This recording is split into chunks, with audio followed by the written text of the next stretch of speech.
Court में या फिर इसके बाद next article legal advisory council की आवश्यकता से संबंधित है। आप सिलेबस में जीएस पेपर सेकंड के इस टॉपिक से आर्टिकल को रिलेट कर सकते हो।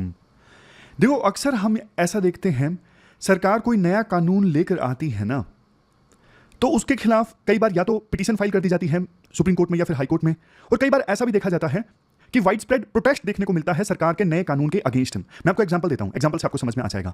इलेक्टोरल बॉन्ड स्कीम काफी समय तक रही, लेकिन बाद में देखो इलेक्टोरल बॉन्ड स्कीम को चैलेंज किया गया और फाइनली सुप्रीम कोर्ट ने इलेक्टोरल बॉन्ड स्कीम को स्ट्राइक डाउन कर दिया। सरकार की काफी थुथु भी हुई। इसके अलावा देखो, आपको याद होगा, सरकार ना हिट एंड रन केसेस को एड्रेस करने के लिए ना एक कानून लेके आई थी। भारतीय न्याय संहिता 2023 के सेक्शन 106 क्लास 2 में कानून में यह प्रोविजन था, अगर कोई ड्राइवर एक्सीडेंट करके भाग जाता है और पुलिस को इन्फॉर्म नहीं करता, मजिस्ट्रेट को इन्फॉर्म नहीं करता, तो उसे 10 साल की सजा हो सकती है। तो इसके विरोध में ट्रांसपोर्टर्स ने ना बड़ी स्ट्राइक कर दी थी और यह मामला काफी हाईलाइट हुआ था। ड्राइवर्स का यह कहना था कि एक्चुअल सर्कमस्टांसेस भी नहीं देखी जाएंगी और हमें जेल में डाल दिया जाएगा 10 साल के लिए। तो स्ट्राइक इसलिए हुई, लेकिन गवर्नमेंट ने यह भरोसा दिलाया कि अभी हम इस कानून को नोटिफाई नहीं करेंगे। तो उसके बाद में ट्रांसपोर्टर्स शांत हुए थे। इन दोनों एग्जाम्पल्स में एक चीज हमने क्या देखी, सरकार नया कानून लेके आई लेकिन उसके रिपरकशंस हुए। ये तो सिर्फ 2 एग्जांपल हैं, और बहुत बार ऐसा होता है कि सरकार नए कानून लेके आती है, कई बार उसके खिलाफ जनता प्रोटेस्ट करने लगती है और कई बार उसे कोर्ट में चैलेंज किया जाता है, जुडिशरी उसे स्ट्राइक डाउन कर देती है। अब ये इलेक्टोरल बॉन्ड स्कीम के बारे में आप देखिए, अगर सरकार ने पहले से एक बैलेंस एस्टैब्लिश किया होता, right to privacy of donors और दूसरी तरफ right to information of voters, दोनों के बीच में एक तरफ जो डोनेट कर रहे हैं इलेक्टोरल बॉन्ड परचेज करके उनकी प्राइवेसी को प्रोटेक्ट करने के लिए ये इलेक्टोरल बॉन्ड स्कीम सही थी, और दूसरी तरफ वोटर्स को ये जानने का अधिकार है कि जिस पॉलिटिकल पार्टी को हम वोट दे रहे हैं उसको किसने चंदा दिया है। लेकिन दोनों के बीच में बैलेंस ठीक से नहीं स्टैब्लिश कर सकी ये स्कीम और फाइनली सुप्रीम कोर्ट ने इसे स्ट्राइक डाउन कर दिया। अब देखो, आपको नहीं लगता अगर सरकार ने पहले से समझा होता कि जो कानून हम लेकर आए हैं इसके क्या रिपरकशंस होंगे, अगर इसे कोर्ट में चैलेंज किया जाता है तो क्या ये लीगल टेस्ट पास कर सकेगी या नहीं कर सकेगी? अगर जैसे जनता ने विरोध किया, सरकार ने पहले यह सोचा होता कि अगर हम इसे नोटिफाई करेंगे तो जनता का प्रोटेस्ट हो सकता है, जनता नाराज हो सकती है, ट्रांसपोर्टर्स की हम बात कर रहे हैं इस केस में, तो फिर देखो ये नौबत नहीं आती है, प्रोटेस्ट नहीं होता। अब आप बोलोगे सर सरकार सब कुछ पहले कैसे सोच सकती है? देखो, इसीलिए तो इंस्टीट्यूशंस होते हैं, सरकार नहीं सोच सकती लेकिन इंस्टीट्यूशंस बनाए हुए हैं। जैसे लॉ यूनिवर्सिटीज हैं, जैसे लॉ कमीशन ऑफ इंडिया है। ये वो संस्थान है जिनका काम ही है लीगल एस्पेक्ट पे रिसर्च करना, पहले से इंपैक्ट और आउटकम बताना कि ये जो कानून नया आ रहा है इसका क्या इंपैक्ट होगा, क्या आउटकम निकल के आएगा। ये काम है इन संस्थानों का। लेकिन राइटर कहते हैं इन संस्थानों में ना अभी कोई ना कोई कमी है। जैसे शुरुआत में राइटर बताते हैं national law university Delhi act 2008, इसमें साफ तौर पे बोला गया है कि लॉ लेजिस्लेशन और जुडिशियल इंस्टीट्यूशंस से संबंधित इश्यूज पे स्टडी करना और प्रोजेक्ट पे रिसर्च करना। राइटर कहते हैं देखो, सरकार ने ना इन यूनिवर्सिटीज पे पैसा खर्च किया है, इन यूनिवर्सिटीज को यूज करना चाहिए। जैसे सरकार को कोई नया कानून बनाना है तो यूनिवर्सिटीज को बोलना चाहिए कि आप रिसर्च करके हमें सुझाव दीजिए और हम उसके बेसिस पे नया कानून बनाएंगे, आपकी रिसर्च को यूज करेंगे।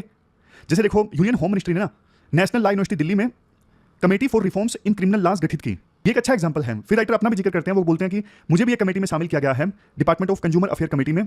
इस कमेटी को काम दिया गया है कि आप राइट टू रिपेयर, अगर आप कोई प्रोडक्ट परचेज करते हो, जैसे मोबाइल फोन है, कोई दूसरा गैजेट है, तो आपके पास में राइट टू रिपेयर होना चाहिए। तो इस पर फ्रेमवर्क तैयार कर रही है हमारी कमेटी, ऐसा राइटर बोलते हैं। इसके बाद राइटर एक सुझाव देते हैं, जैसे देखो आज के समय में ना इकोनॉमिक एडवाइजरी काउंसिल है जो पीएम को एडवाइस करती है इकोनॉमी रिलेटेड मैटर्स पे। उसी प्रकार से ना लॉ एडवाइजरी काउंसिल होनी चाहिए जो पीएम को एडवाइस करे लीगल मैटर्स पे। समझे? काम क्या होगा इस लॉ एडवाइजरी काउंसिल का? काम यह होगा, सरकार जो लीगल मामले भेजती है सुझावों के लिए, उन मामलों पे रिसर्च करके लीगल एडवाइजरी काउंसिल या लॉ एडवाइजरी काउंसिल जो भी है, ये सरकार को बताएगी कि हमारी इन मुद्दों पे ये राय है जो आपने हमें भेजे हैं। या फिर कई मामले ऐसे भी होते हैं जो अपने आप से पिक करेगी ये लीगल एडवाइजरी काउंसिल और उस पर रिसर्च एंड एनालिसिस करके सरकार को देगी।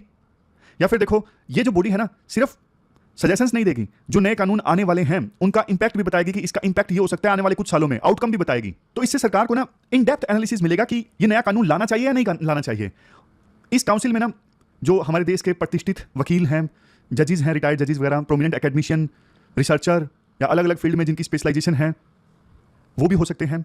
जैसे देखो, क्रिमिनल लॉज में कईयों की स्पेशलाइजेशन होती है, कईयों की ट्रेड लॉज में होती है, कईयों की इंटरनेशनल लॉज में, कईयों की बिजनेस लॉज में, कईयों की टैक्सेशन लॉज में।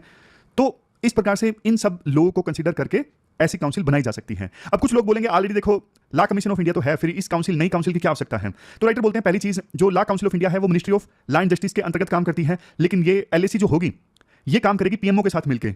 नेक्स्ट, एलसीआई यानी law commission of India existing laws में रिफॉर्म रेकमेंड करता है, ऑलरेडी जो कानून है उनमें किस प्रकार से रिफॉर्म्स लाने चाहिए ये रेकमेंड करता है। तो रोल जो है एलसीआई का वो रिएक्टिव है, कानून आ चुके हैं अब सजेशन देना है, अब क्या चेंज कर सकते हो। लेकिन नई जो बॉडी होगी एलएसी, वो देखो पहले से जो कानून सरकार अब लाने वाली है ना उनका इंपैक्ट एंटिसिपेट करेगी, बताएगी कि ये इंपैक्ट इसका हो सकता है, ये चैलेंजेस आ सकते हैं, ये कमियां हैं जो आप कानून लाने वाले हो इनको ठीक कर लीजिए लाने से पहले। तो ये फायदे होंगे नई काउंसिल के। और वैसे भी देखो, लॉ कमीशन ऑफ इंडिया ना इतना एक्टिव नहीं है। 2020 से लेकर 2024 के बीच में 22वें लॉ कमीशन ने ना सिर्फ 4 रिपोर्ट तैयार की है जो गवर्नमेंट ने मैटर्स रेफर किए हैं लॉ कमीशन ऑफ इंडिया को। तो लो लेवल ऑफ एंगेजमेंट है लॉ कमीशन ऑफ इंडिया का सरकार के साथ में, और इनइफेक्टिव भी है क्योंकि अभी तक ना सिर्फ लॉ कमीशन ऑफ इंडिया के 50% रिकमेंडेशंस को भी सरकार ने एक्सेप्ट किया है।